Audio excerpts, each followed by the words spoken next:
Hi and a huge welcome. Today we're looking at the DJI Mini 3. We're unboxing it. I want to see this in the flesh. The last video we looked at the DJI Mini 2 SE, and in the next video we'll be looking at the 3 Pro. But I really want to see these three drones in the flesh. I'm sure a lot of you are interested.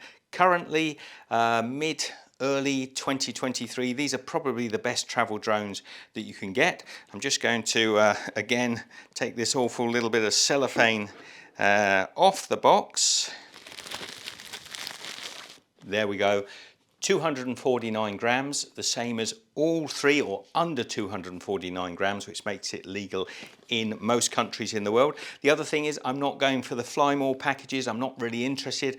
I find that the extra battery you get, it really isn't that useful, and if you come to the stage where you think you really need that extra battery, then please go for it. But they're always going to try and upgrade you to that extra few $100s.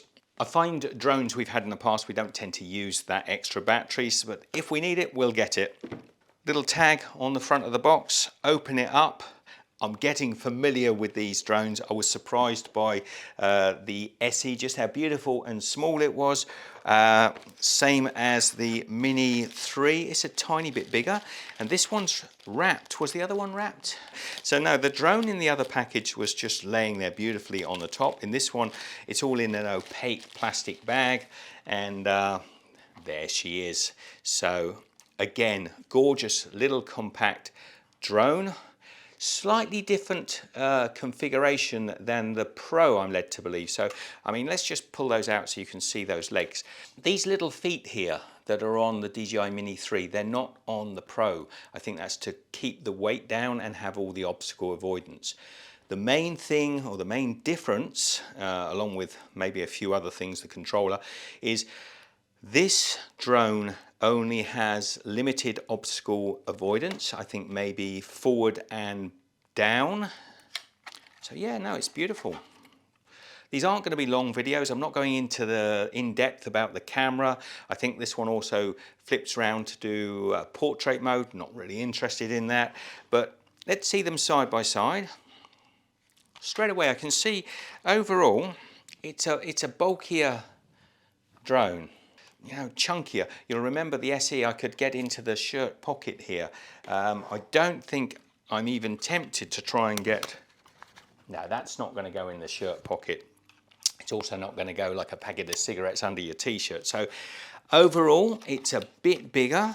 Now, this box has cables and spare propellers. It's one of the reasons, again, we don't go for the Fly More, because most of this comes with the Fly More and you get an extra maybe 1 or 2 batteries, which we just find you don't really get the use out of. Now, again, this brick of a controller.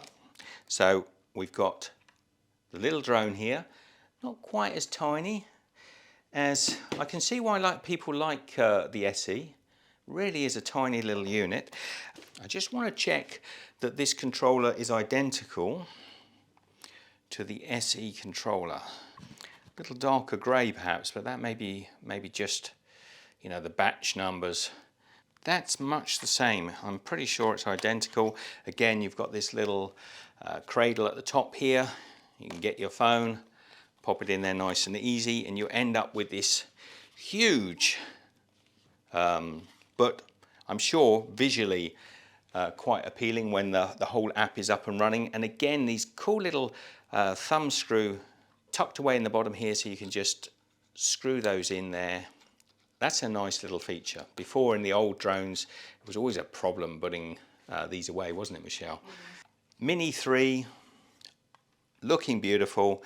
The next video we're going to be unboxing is the DJI Mini 3 Pro, and this has got something a little bit different in it which interests me. It doesn't get much more exciting. I've got to look now at the top of the range of the minis, the DJI Mini 3 Pro.